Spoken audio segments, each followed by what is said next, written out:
Olá, olá! Hoje, dia 4 de setembro de 2020, confira as principais notícias desta sexta-feira. Começa a Operação Independência nas estradas federais que cortam o Maranhão. Aumento do fluxo no terminal rodoviário deve chegar a 25% no feriadão. Pequenas empresas recebem capacitação oferecida em parceria pelo SEBRAE e Associação Comercial do Estado. E vamos também falar sobre a requalificação de espaços públicos no Centro Histórico de São Luís. Fique ligado na TV Difusora e tenha um bom dia, Maranhão!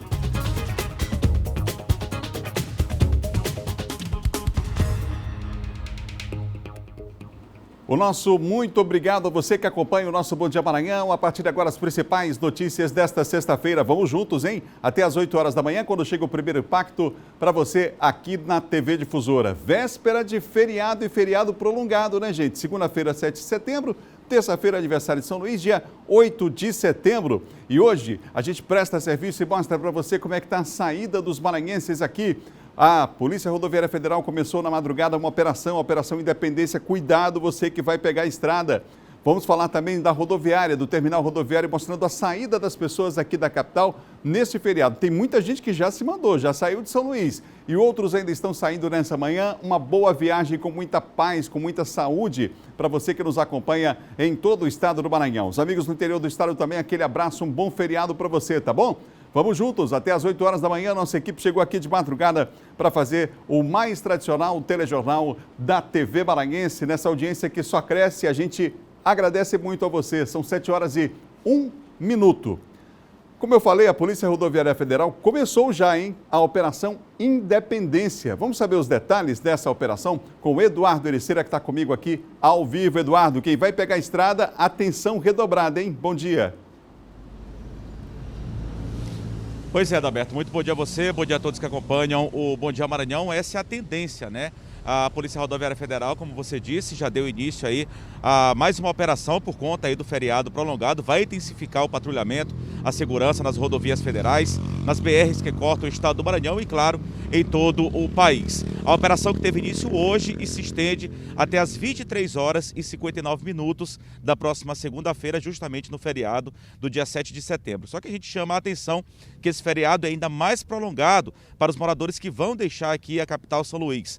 E tem muita gente, Adalberto, a gente obteve essa informação conversando aí com as agências de turismo, com as agências também de hotéis, de pousadas e também com as próprias pessoas aqui na externa, a gente conversando, dialogando com as pessoas. Tem muita gente que vai viajar principalmente para a região dos Lençóis Maranhenses. Então é preciso ter muito cuidado, redobrar a atenção.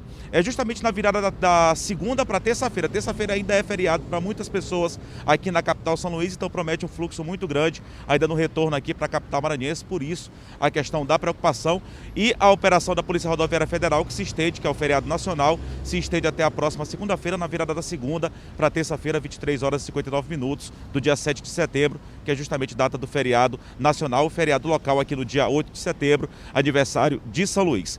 Vale lembrar, é bom lembrar que a Polícia Rodoviária Federal é o primeiro feriado prolongado após a flexibilização dos setores comerciais, a flexibilização por conta aí da pandemia. A gente ainda vive um clima de pandemia, mas é o primeiro feriado prolongado em que a operação acontece por parte da Polícia Rodoviária Federal após a flexibilização de vários setores comerciais. Então, por conta disso, é preciso redobrar ainda mais a atenção. A gente tem, inclusive, aqui uma entrevista de um policial rodoviário federal falando sobre essa situação. Ele fala sobre essa expectativa de fluxo grande de veículos por todo o estado do Maranhão, deve acontecer também em todo o Brasil, por conta desse feriado prolongado. Vamos acompanhar.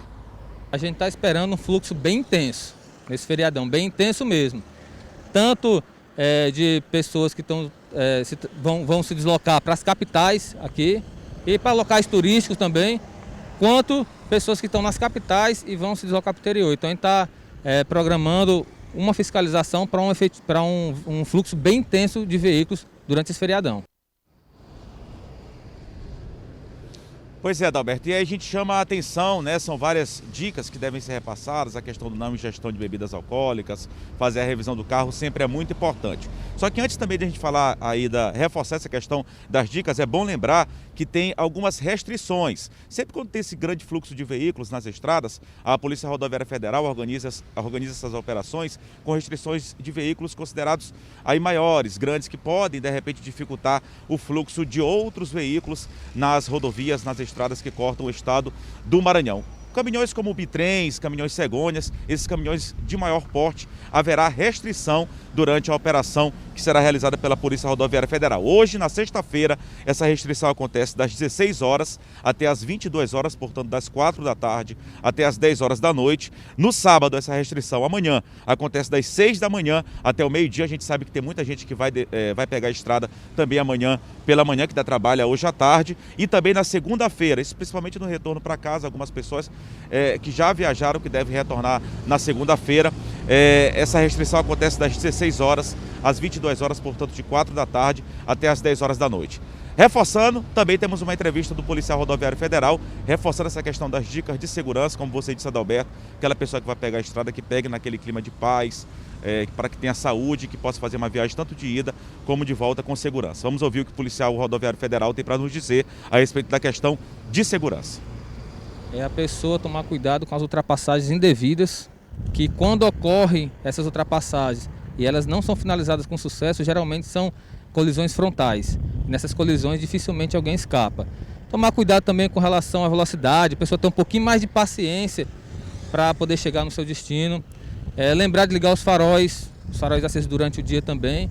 E outra coisa bem importante, cinto de segurança para todo mundo, condutor, passageiro de trás. E se for transportar crianças, lembrar também do dispositivo de retenção, que pode ser o bebê conforto, a cadeirinha ou o assento de elevação. Pois é, Adalberto, telespectadores, dicas importantes aí para você que ainda vai pegar a viagem, dicas que a gente a grande maioria, todos já conhece, né? Mas que é sempre bom reforçar para evitar acidentes. Adalberto, a gente também tem um balanço aqui das rodovias estaduais, a gente falou de rodovias federais, mas também vamos falar das rodovias estaduais. Alguns acidentes já aconteceram este ano, na verdade vários acidentes já aconteceram este ano. A gente inclusive tem uma tabela para mostrar aqui os números desses acidentes envolvendo as rodovias estaduais. A gente falou agora há pouco sobre a operação nas rodovias federais, também já tiveram alguns acidentes nas rodovias estaduais. A líder em ocorrências é justamente a MA 201 com 150 ocorrências, logo depois vem a MA 203 com 48, bem próximo a MA 202 com 40 ocorrências registradas. Essas três MAs, que ficam justamente aqui na área da região metropolitana. A MA 204 vem em seguida com 12 acidentes e outras MAs também que registraram acidentes, em MA 207 com 4 e também a Avenida Litorânea. Inclusive ontem a gente mostrou um acidente na Avenida Litorânea, um acidente que não teve feridos, felizmente, mas um acidente grave com a queda de um poste, foi uma colisão entre um veículo e um poste, quem nos acompanha deve lembrar. E ao todo nas rodovias estaduais que cortam aqui o estado do Maranhão, já foram registrados 366 acidentes de janeiro até setembro. A gente lembra que o mês de setembro está apenas começando. Já foram registrados 366 acidentes nas rodovias estaduais aqui do estado do Maranhão. A gente volta com você, Adalberto Melo. Obrigado, Eduardo. Na verdade, chama mais atenção essa estatística, foi na Grande Ilha esses números, hein? Não foi no estado todo não, na Grande Ilha. Então chama mais atenção ainda para essa questão do cuidado que devemos ter nas estradas, hein, gente? Números altos aí, quem mostra mais uma vez aí na tela, são números das rodovias estaduais. O número é alto, você vê aí, ó, MA 201, 202, 203, 4, 207, 301, Avenida Litorânea e outras vias. De janeiro a setembro, 366. É um número alto e a gente está falando somente da Grande Ilha, reforçando mais uma vez, corrigindo aqui, tá bom? São 7 horas e mais 8 minutos, 7 e 8 agora. A Associação Comercial lançou em parceria com o Sebrae um programa de capacitação para pequenas empresas. E chega em boa hora nesse tempo de pandemia, né? O projeto está inserido aí entre as ações do Avança Maranhão, que foi lançado no mês passado. Há 7 anos, Iranilson decidiu enfrentar um novo desafio profissional. Montou uma distribuidora de produtos de beleza. Tarefa que exige preparo, conhecimento e uma boa comunicação com outras empresas do setor. Em busca disso, hoje ele faz parte de um programa do Sebrae e da Associação Comercial do Maranhão. O projeto Empreender, até pelo próprio nome, é bem sugestivo. Então, assim, é super interessante porque as pessoas imaginam algo que o Sebrae ou a Associação Comercial que nos impõe, mas é diferente.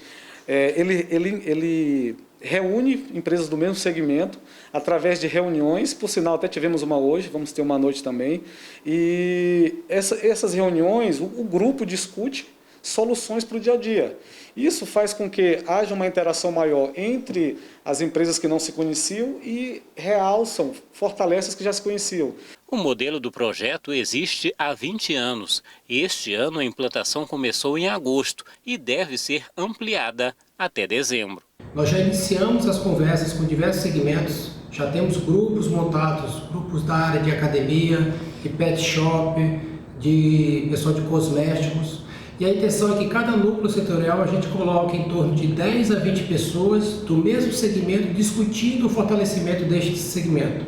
Temos o consultor em parceria com o Sebrae que garante toda a metodologia e o papel da associação comercial é fazer a captação para que estas empresas consigam, nesse momento de retomada, fortalecer o seu negócio e que, em conjunto, as empresas. De acordo com o Sebrae, é alto o número de empresas que não sobrevivem aos 2 primeiros anos de funcionamento. A intenção é oferecer mecanismos para que elas possam enfrentar as grandes concorrentes. As pequenas empresas que tenham interesse em participar do projeto Empreender, elas têm a oportunidade, a partir da metodologia, da aplicação da metodologia, por meio da qual é realizado o projeto Empreender, elas têm muitas oportunidades e condições vantajosas, sobretudo de fortalecimento da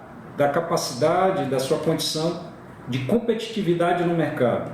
Auxílio bem-vindo, especialmente para quem também está tendo que enfrentar os efeitos provocados pela pandemia. Através de instituições como o Sebrae e a Associação Comercial, ele nos orienta com cursos, traz o que tem de melhor na região, em todo o Brasil, melhor dizendo.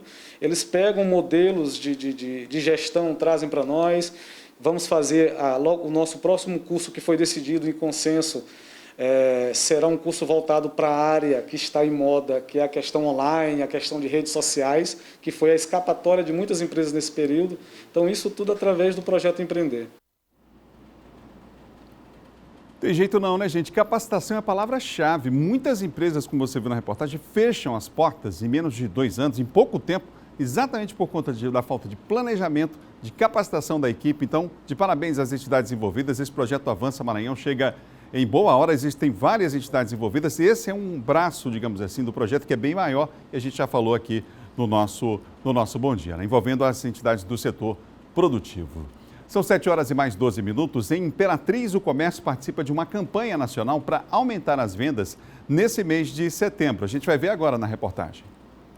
Aos poucos, o movimento está voltando no centro comercial de Imperatriz. Só que tudo com muita cautela, seguindo as normas da Organização Mundial da Saúde em relação ao coronavírus. E com o objetivo de aquecer as vendas nesse período, a Câmara de Dirigentes Lojistas participa da campanha Semana do Brasil, que oferece descontos e preços promocionais.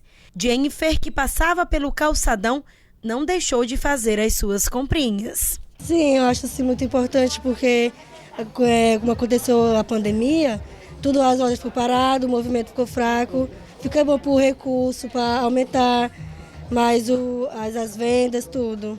E os clientes aproveitam. Com certeza. Já fazem minhas compras também. Fazer promoção para os clientes, para a gente poder aproveitar. A campanha começou nesta quinta-feira e segue até o dia 13 de setembro, período que também comemora o feriado da Independência do Brasil.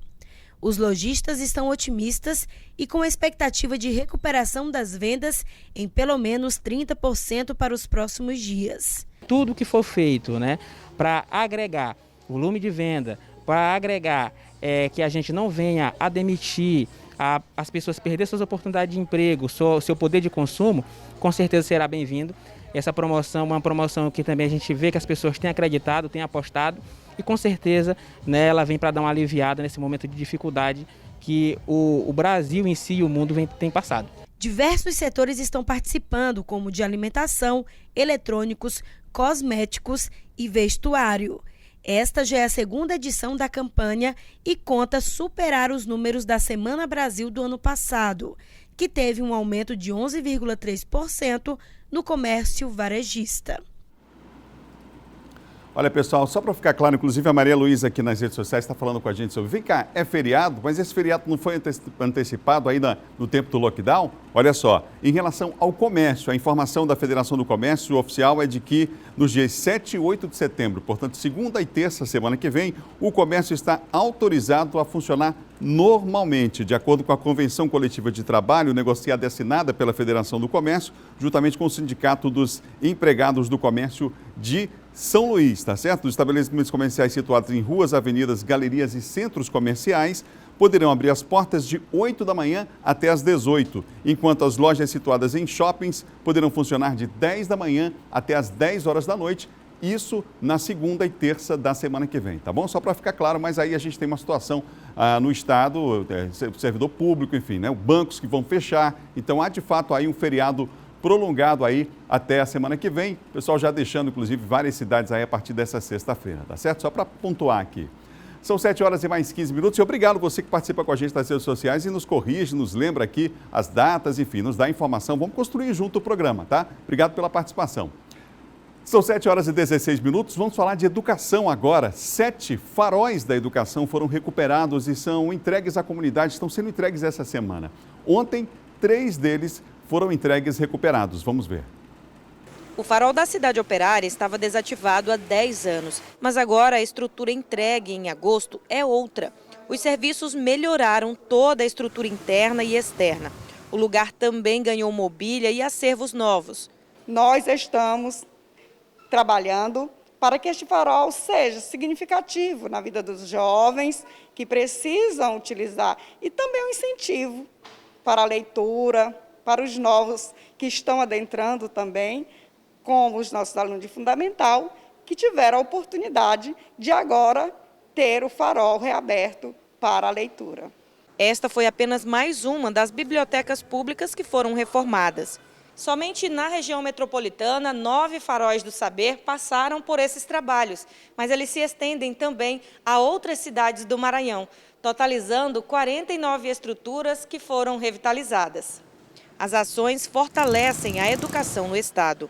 Veio complementar a educação, né, já que a escola está de acordo com o farol, no sentido da educação, veio complementar o quadro educacional, porque veio a comunidade em prol de reerguer o farol, no sentido de utilizar o material que é o livro didático.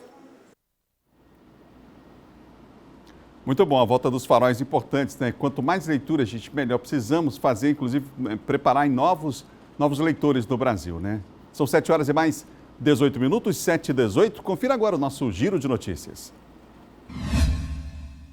A Vara de Interesses Difusos e Coletivos da Comarca da Ilha de São Luís proferiu 2 decisões na qual indefere o pedido de instituições bancárias no sentido de retornar com a cobrança de empréstimos consignados. As decisões assinadas pelo juiz titular Douglas de Melo Martins não acolheram as pretensões dos bancos e mantiveram a suspensão dos descontos nas folhas de pagamentos de servidores públicos ativos, inativos e pensionistas.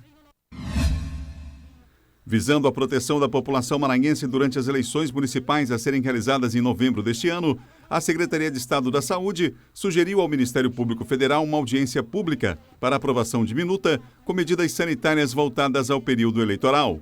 Na solicitação, a Autoridade em Saúde Pública do Maranhão destacou a necessidade de orientações a candidatos, eleitores, colaboradores da Justiça Eleitoral e a sociedade em geral.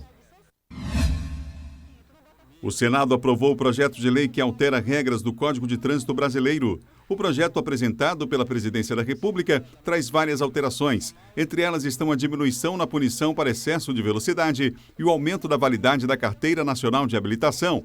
A proposta torna todas as multas leves e médias puníveis apenas com advertência, caso o condutor não seja reincidente na mesma infração dos últimos 12 meses. Os segurados da Previdência Social que receberam antecipação do auxílio-doença, atualmente chamado de auxílio por incapacidade temporária, terão o benefício reconhecido em definitivo. A decisão consta em portaria conjunta da Secretaria de Previdência do Ministério da Economia e do Instituto Nacional de Seguridade Social. Com esta medida, aqueles que receberam adiantamento no valor de um salário mínimo, mas que teriam direito a um benefício maior, receberão a diferença sem a necessidade de novo requerimento. Você ligado nessa manhã de sexta-feira aqui no Bom Dia Maranhão. Ainda há pouco a gente falou sobre a volta dos faróis de educação e a importância da leitura, não é?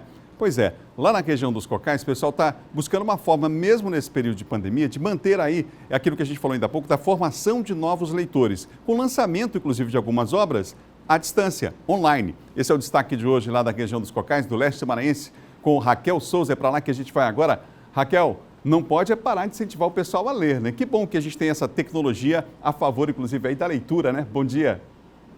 Bom dia, Adalberto. Bom dia a todos que nos assistem. Pois é, estímulo à leitura sempre é importante mesmo diante da pandemia. E, em breve, a cidade de Caxias, conhecida tradicionalmente aí como a terra de Gonçalves Dias e princesa do sertão maranhense, vai ganhar mais uma obra literária. O livro Por Ruas e Becos de Caxias, de autoria do arquiteto, membro da Academia Caxiense de Letras e até do Instituto Histórico e Geográfico de Caxias, Ezequiel Barros Neto. Além de destacar os caminhos e os lugares que ajudam a entender a cidade de Caxias, desde o seu surgimento até os dias de hoje, a obra faz um resgate aí da vida de vários caxienses que foram imortalizados com o nome de uma rua e logradouros públicos. Lembrando que é uma iniciativa que estimula a valorização da memória e do patrimônio cultural do município.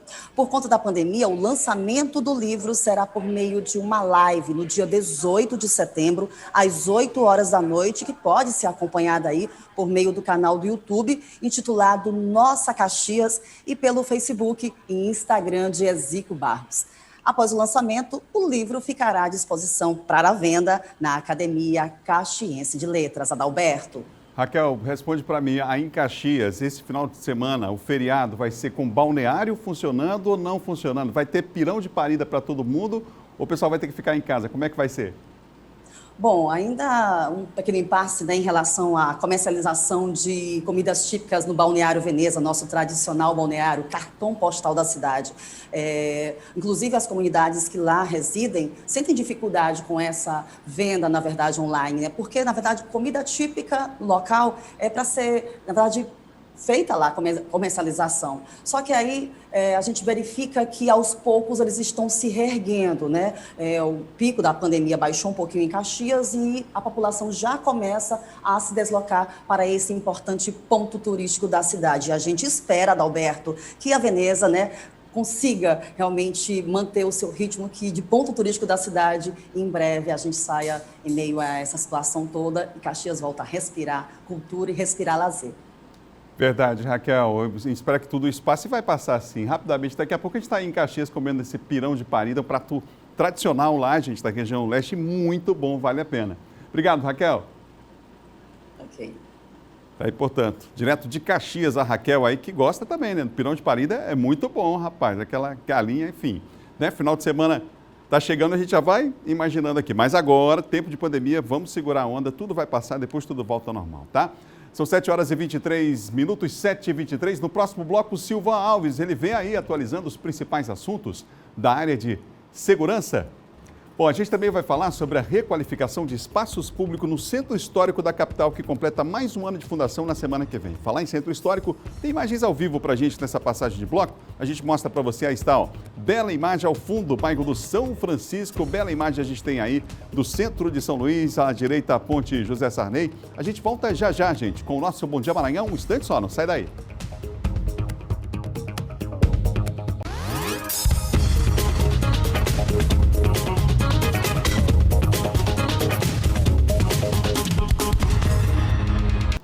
São 7 horas e 26 minutos, estamos de volta ao vivo para todo o Maranhão com o Bom Dia Maranhão aqui na TV Difusora, hein?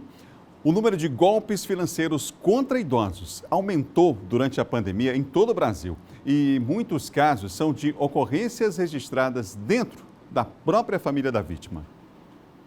A pandemia da Covid-19 puniu duplamente os idosos no Brasil.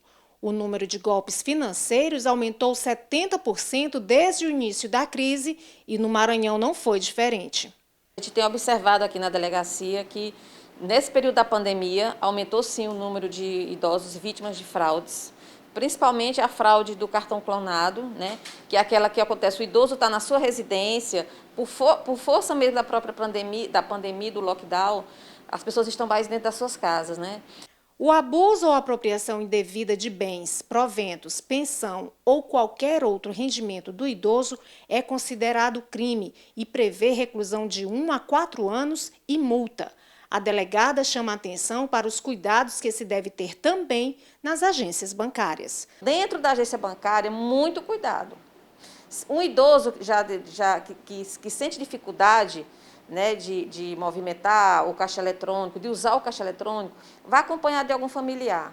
Se não tiver um familiar para acompanhar, entre na agência bancária e solicite a um funcionário do banco que o ajude. Mas nunca aceite a ajuda de pessoas que estão na fila ou que estão naquela área dos caixas eletrônicos. Mas o perigo nem sempre está do lado de fora. Dos casos de golpes financeiros que chegam até a Defensoria Pública do Estado, a maioria acontece no ambiente familiar. Nós tivemos de janeiro até agora, em agosto, 88 casos, né, de abuso financeiro, mas é muito recorrente e acontece principalmente dentro de casa. Este ano, de janeiro a agosto, o Centro Integrado de Apoio e Prevenção à Violência contra Idosos, da Defensoria Pública do Estado, registrou 88 casos de abusos financeiros. Em 2019, o total de denúncias desse tipo foi de 207 casos. A coordenadora explica que a redução das denúncias é um reflexo do próprio cenário da pandemia, que impede que os idosos oficializem os abusos que se intensificaram durante a crise sanitária provocada pelo novo coronavírus. Isso é muito comum acontecer dessa forma, até por uma questão afetiva, né?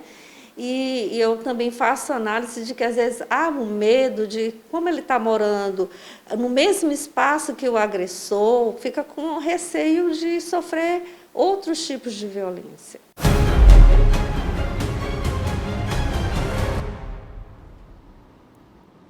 Vamos falar de segurança com Silvana Alves. Nesse caso da violência contra o idoso, ainda tem outro aspecto, que é o idoso se deslocando menos por conta da própria pandemia, né? Grupo de risco, quer dizer, aquela dificuldade, e aí você tem uma subnotificação, com certeza, em relação a esses casos, né, Silvana? Bom dia. Muito bom dia, Adalberto, bom dia a todos.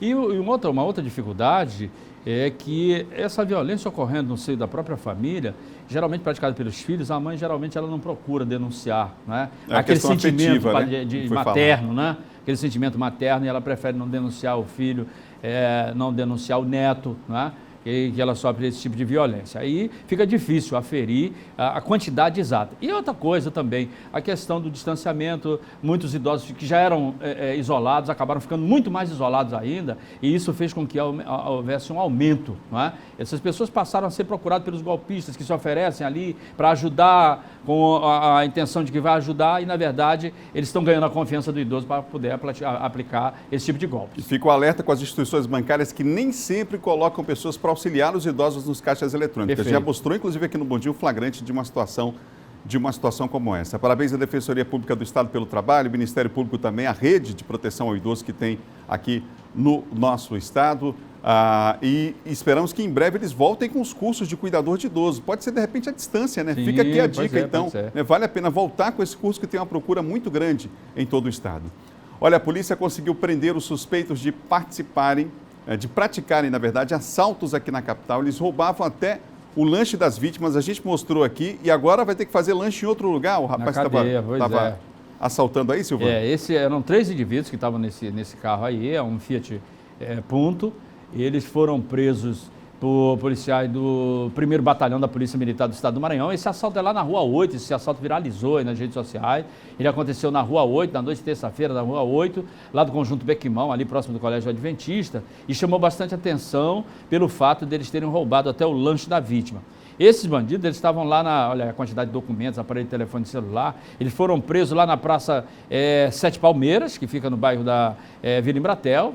Eles já estavam lá pegando outro lanche lá, porque tem vários quiosques, tenda, lá na Sete Palmeiras, e aí o carro foi reconhecido, visualizado pelos policiais do 1º Batalhão, deram voz de prisão a eles. As vítimas foram à delegacia, fizeram o reconhecimento deles, porque além dessa vítima aí, eles fizeram, pela quantidade de objetos, dá para você ver lá, eles fizeram várias outras vítimas. A gente falou aqui ontem, né? Fizeram várias outras vítimas. Provavelmente um arrastão aí. Isso, fizeram uma espécie de arrastão roubando gente. Olha como eles cruzaram a cidade. Vila Embratel para o Bequimão e depois retornaram para o bairro da Vila Embratel, onde eles acabaram sendo presos. Um agente penitenciário temporário identificado foi preso em flagrante quando tentava entrar com cocaína no complexo penitenciário São Luís, Silvan? Exatamente. Ele já vinha sendo monitorado pela segurança do presídio, o Henry Anthony. Ele é desses agentes temporários aí, e o pessoal já estava desconfiado dele, porque cada plantão dele havia uma incidência grande de droga dentro da cadeia, e no momento que ele chegou para pegar o serviço na unidade prisional, ele foi abordado e lá encontraram com ele uma certa quantidade de cocaína. Ele recebeu voz de prisão, foi levado para o plantão central lá da área da cidade operária, onde ele foi autuado em flagrante e dessa vez foi para lá, para o complexo penitenciário de Pedrinha, não para trabalhar, mas na condição de preso à disposição da justiça. Obrigado, viu, Silvan? Bom feriado aí prolongado, de preferência não, saiu de casa usando máscara, de preferência fica quietinho, né? Isso, é melhor. Vai passar, tudo vai passar. Com certeza. Bom Obrigado, dia, Adalberto, bom dia a você, bom dia a todos. Mas na segunda, feriado, tem esse negócio de feriado pra gente não, vai estar todo mundo aqui, ó, né?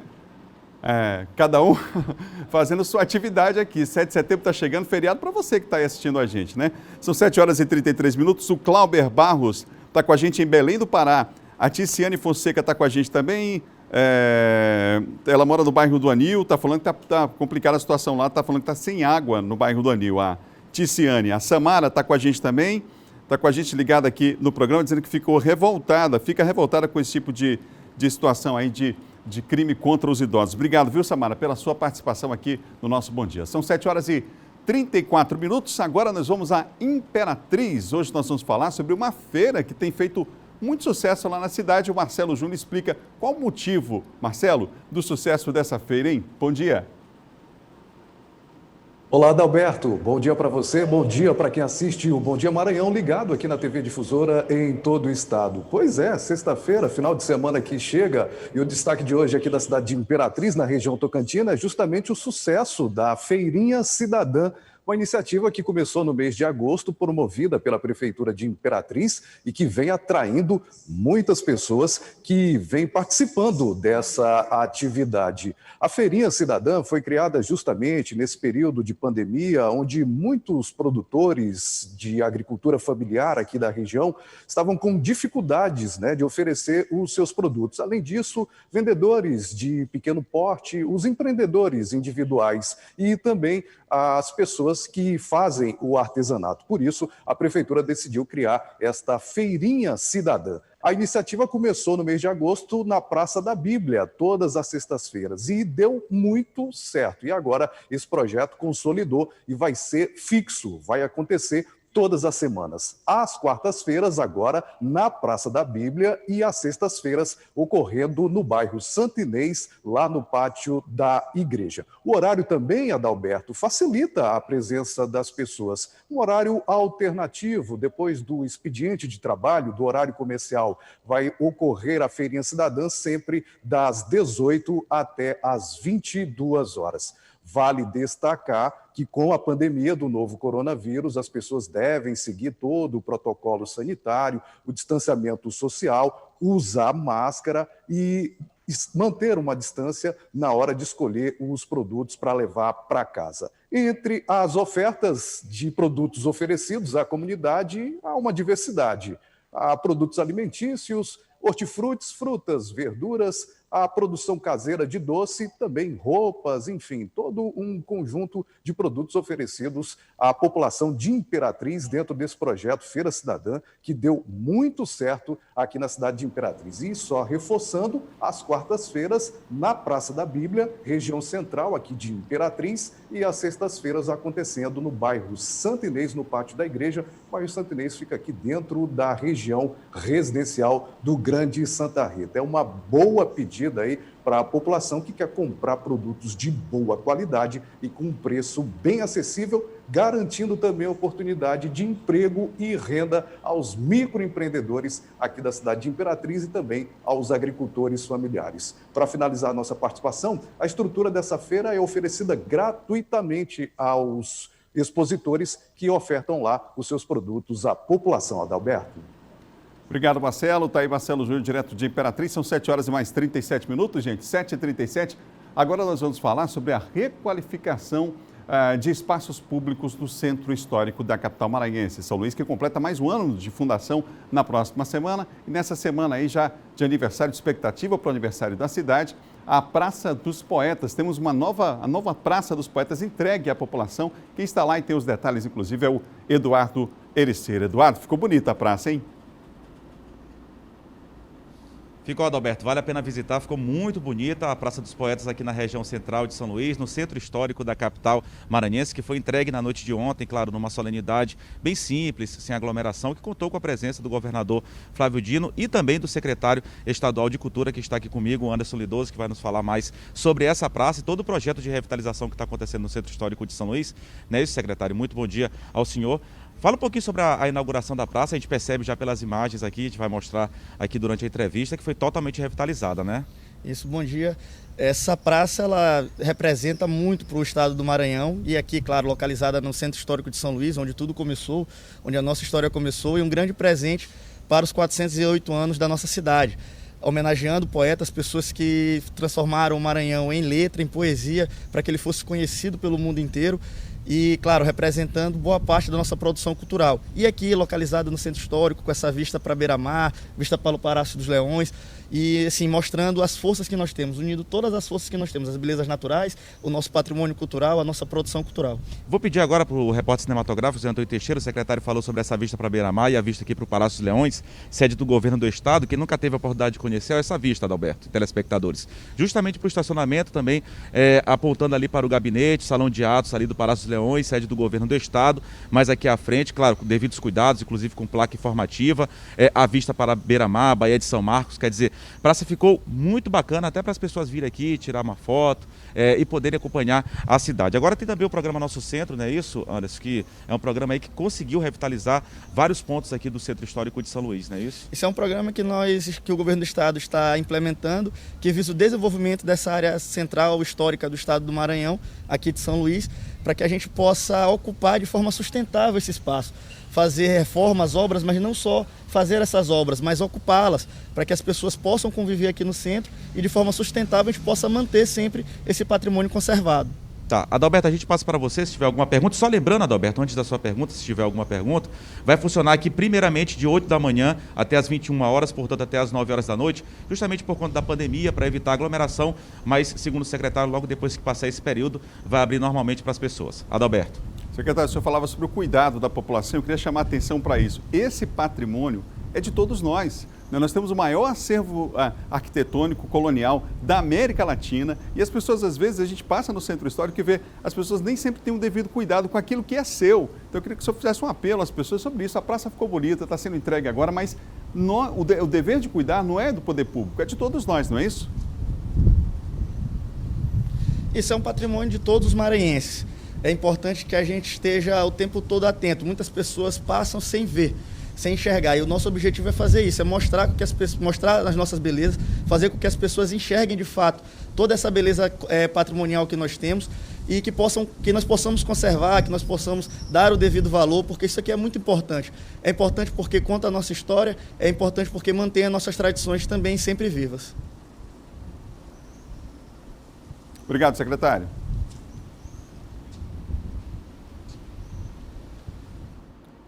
Portanto, Eduardo, ele será ao vivo lá da Praça dos Poetas com o secretário de Cultura falando. Ficou bonita a praça. A gente pode, inclusive, mostrar mais imagens lá da praça.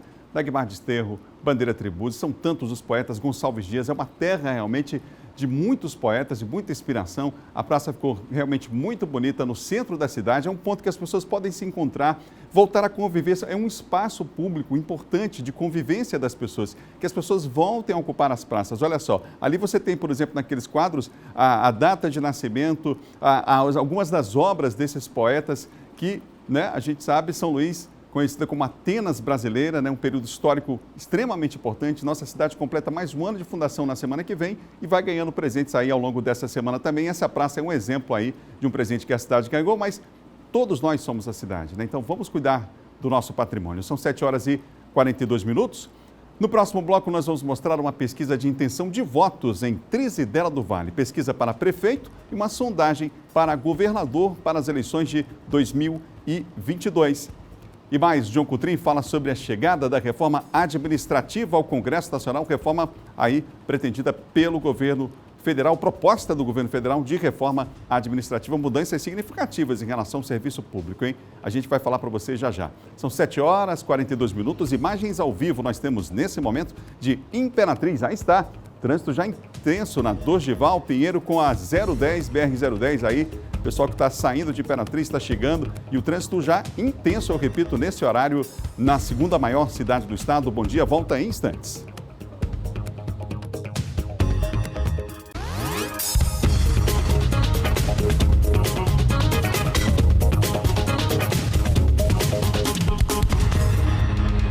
São 7h45. A Jaqueline dos Santos está comigo no Anjo da Guarda e muita gente participando nas nossas plataformas digitais. Lá no Facebook você diz qual bairro que você está em São Luís, qual a cidade que você acompanha o nosso Bom Dia Maranhão nessa manhã de sexta-feira, tá bom? São 7h46, 7h46, nessa véspera de feriadão. Apesar de que o comércio vai funcionar, mas é sim véspera de feriadão em todo o estado. Muita gente saindo aqui da capital maranhense, saindo também das suas cidades, muita gente chegando também, em especial no interior do estado, não é? Agora nós vamos falar das eleições 2020.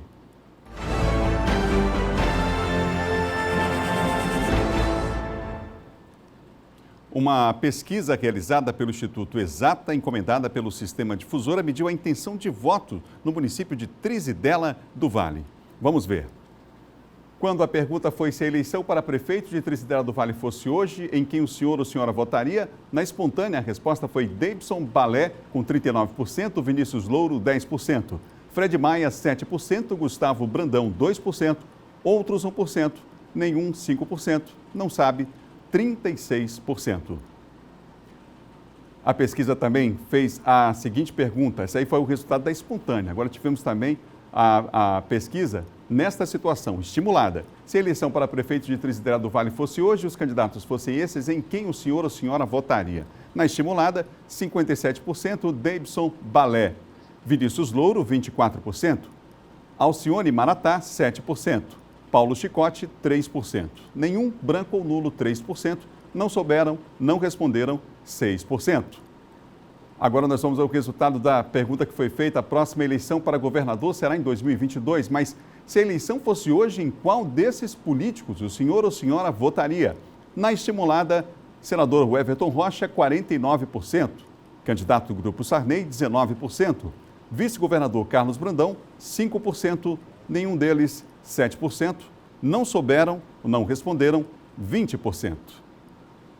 Vamos agora ao resultado dessa mesma pergunta, só que na estimulada. Se a eleição para governador fosse hoje, e sendo esses os candidatos, em quem você votaria? Senador Everton Rocha, 60%. Vice-governador Carlos Brandão, 9%. Nenhum deles, 8%. Não souberam ou não responderam, 23%.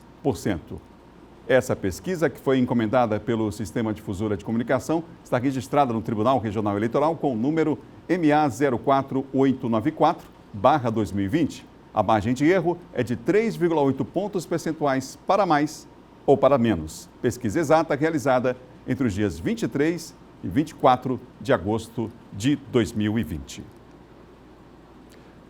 São 7h48, 7h48. Vamos conferir agora a agenda dos pré-candidatos a prefeito de São Luís. Neto Evangelista, pela manhã, tem reuniões internas. Às 5 horas da tarde, tem reunião com pré-candidatos a vereador no São Francisco. Às 18 horas, reunião com pré-candidata a vereadora e liderança na sede do PDT. Às 7 da noite, reunião com pré-candidata a vereadora no Angelim. E às 8 da noite, reunião com pré-candidato no Novo Angelim. Rubens Júnior, às 9 da manhã, participa do Diálogos com Evangélicos em um hotel na Ponta da Areia. À tarde, tem gravação de vídeo para a pré-campanha. À noite, participa dos Diálogos por São Luís, na área Itaquibacanga, no Clubão, na Avenida dos Portugueses.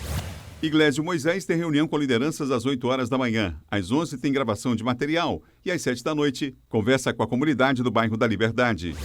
Geisael Marques, às 9 da manhã, tem encontro com pré-candidatos a vereador na sede da Rede Sustentabilidade. 3 da tarde, reunião na comunidade João do Vale da Aurora.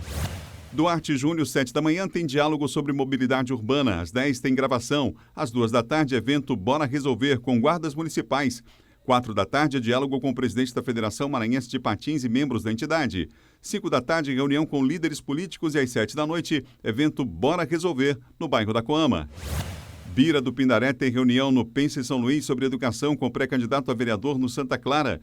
1 da tarde, atividade interna. 3 da tarde, Conselho de Educação. Às 7 da noite, reunião do Pense São Luís com pré-candidatos a vereador no bairro da Liberdade.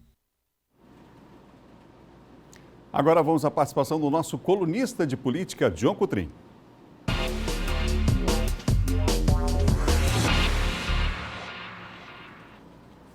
Olá, John, bom dia para você, boa sexta-feira. Bom dia, Adalberto, bom dia a todos.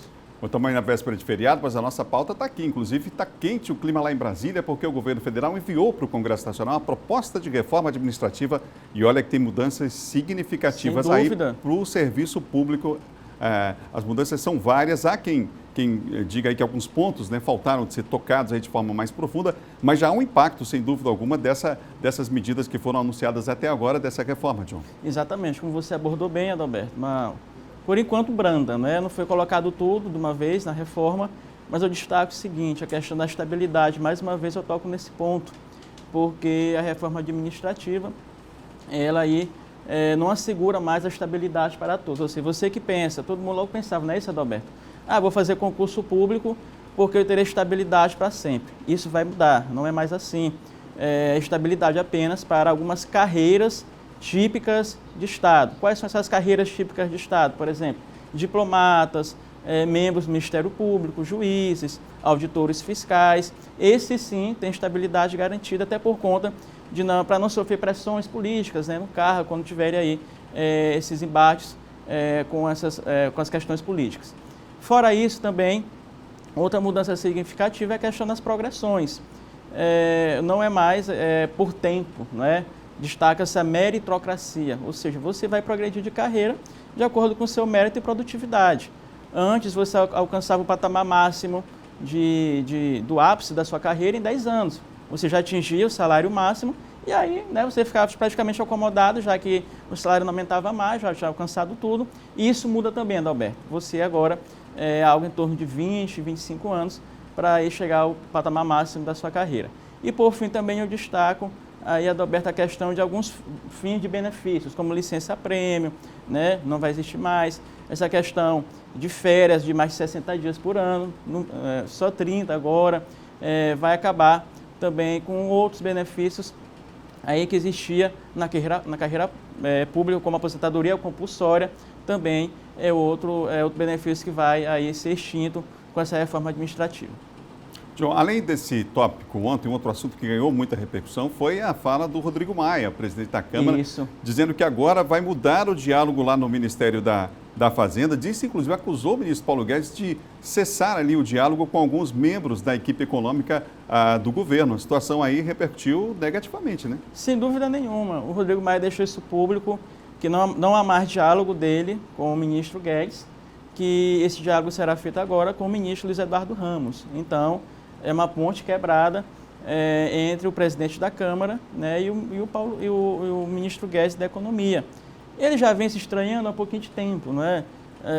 O Maia não vem aí se dando muito bem com o Guedes, e agora isso ficou público e notório com essas declarações feitas ontem pelo Rodrigo Maia. Isso é muito ruim, Adalberto, até porque o governo precisa, né, do apoio do presidente da Câmara. Ainda bem, a sorte é que o Rodrigo Maia é reformista, né? A Câmara é reformista. Então, tudo indica que a reforma administrativa passará sem nenhum tipo de problema, só que o governo vai ter dificuldade agora em relação ao diálogo e às conversas com a Câmara Federal. Há também uma preocupação aí em relação a como que a sociedade vai reagir a essas mudanças, já que existem setores organizados, os próprios sindicatos já se manifestaram ontem sobre essa questão da reforma. A gente sabe que os sindicatos, apesar de terem se enfraquecido dos anos 90 para cá em especial, né, ano 2000 para cá, mas ainda tem uma força considerável, as centrais sindicais também, e algumas dessas instituições estão diretamente ligadas aos servidores públicos, né? Isso então, é importante destacar, Alberto, porque é o seguinte, como nós falamos, as carreiras típicas de Estado, essas têm estabilidade, mas as outras faixas, né, de carreiras, uns entrarão, alguns servidores por tempo indeterminado e outros ficarão aí por tempo determinado. E aí é que está, como será, por exemplo, você está cumprindo sua função, tem a influência de um político, aí você perde aí seu emprego no serviço público porque bateu de frente com algum interesse. Então isso também é um ponto a ser destacado e que deve aí também ser alvo de discussão com as entidades, com os segmentos que representam a classe dos trabalhadores. Essa reforma precisa ser bem debatida ali no Congresso, até para garantir mais segurança para o servidor público e também tranquilidade no exercício das suas funções. Não por acaso uma medida como essa de grande impacto foi anunciada às vésperas de um feriadão, né? Então, estrategicamente, a gente sabe a importância que isso tem. Vamos acompanhar os próximos passos. É claro que uma reforma como essa, uma reforma administrativa, o país precisa disso. Agora, os itens da reforma a gente vai acompanhar ao longo do tempo. Aí os debates, as opiniões estão divididas. Obrigado, viu, John? Obrigado. Até segunda-feira também. John Coutrinho, nosso colunista de política aqui do Bom Dia Maranhão. São 7 horas e mais 55 minutos. E você, vai viajar? Fala pra gente lá nas nossas plataformas digitais o que você vai fazer nesse feriadão prolongado, tá bom? Forma de participar com a gente aqui também. Fique à vontade para sugerir temas para mim para o nosso Bom Dia. Semana que vem a gente volta com os nossos quadros, o Bem Viver falando de saúde. Vamos daqui a pouco falar, a partir da semana que vem, outros nossos quadros estão de volta aqui no Bom Dia, tá bom? Nós vamos ver agora como é que está o tempo em Imperatriz. As imagens são do climaauvivo.com. Imperatriz hoje com céu parcialmente nublado. Baixa probabilidade de chuva, gente. A mínima por lá é de 20 graus e a máxima é de 37. Você tem a imagem na tela aí do centro de Imperatriz com o sol brilhando. Tá bonito esse azul aí, hein? Bonita imagem da região Tocantina. Um abraço aos amigos em Imperatriz acompanhando a nossa programação. Agora temos imagens de São Luís, da capital de todos os maranhenses. Hoje em São Luís, a previsão do Laboratório de Meteorologia da Universidade Estadual do Maranhão é São Luís com céu parcialmente nublado, com possibilidade sim de chuva, mas uma chuva rápida e uma chuva isolada, inclusive. A mínima em São Luís é de 25 graus, a máxima de 32. Você vê aí, o sol ainda está meio tímido aí, pelo menos nesse ponto da cidade, né? Mas daqui a pouco vai aparecer com certeza aqui na capital de todos os maranhenses. Imagens ao vivo com a mínima e a máxima de São Luís, 25 e 32 graus aí, portanto, você tem na tela. É hora de mostrar a imagem ao vivo de mais uma cidade. Imagens do Clima ao Vivo agora de volta com a Açailândia. Imagens em tempo real. Por lá, sol o dia todo, sem nuvens no céu, noite de tempo aberto, ainda sem nuvens. Olha só como é que tá. Por enquanto lá, o sol também ainda está meio tímido, né? Mas vai aparecer daqui a pouco, com certeza. 22 de mínima, 38 de máxima. Essa semana, gente, a Açailândia, você viu a temperatura que deu, né? 40 graus, 41 graus, é muito quente. Muito quente, foi um dos dias, uma das semanas mais quentes aí em Açailândia. Um abraço aos amigos que acompanham a nossa programação nessa cidade. Você ligado no Bom Dia? E aí, como é que vai ser a previsão do tempo em mais 3 cidades? A gente vai mostrar para você agora. Caxias é uma delas. Vamos mostrar na tela para você essa parceria que a gente tem com o Laboratório de Meteorologia da Universidade Estadual do Maranhão. Vamos lá, Caxias hoje com 22 de mínima, 35 de máxima. Por lá, probabilidade, céu parcialmente nublado, baixa probabilidade de chuva. Em Carolina, céu parcialmente nublado com probabilidade de chuva sim, mínima de 20, máxima de 36. Temos Colinas com céu parcialmente nublado, baixa probabilidade de chuva, mínima de 20, máxima de 35 graus. Você ligado com a gente aqui no Bom Dia Maranhão. Olha, é grande a movimentação no terminal rodoviário de São Luís nessa véspera de feriado. E muita gente está saindo da cidade nessa manhã. E a gente vai ficando por aqui com o nosso Bom Dia. Outras notícias você confere no portal MA10. A todos um ótimo dia, um bom feriado prolongado. A gente vai voltar com certeza na semana que vem com o nosso Bom Dia. Bom feriado com muita paz, com muita tranquilidade. Tchau, tchau. A gente se encontra na segunda. Tchau.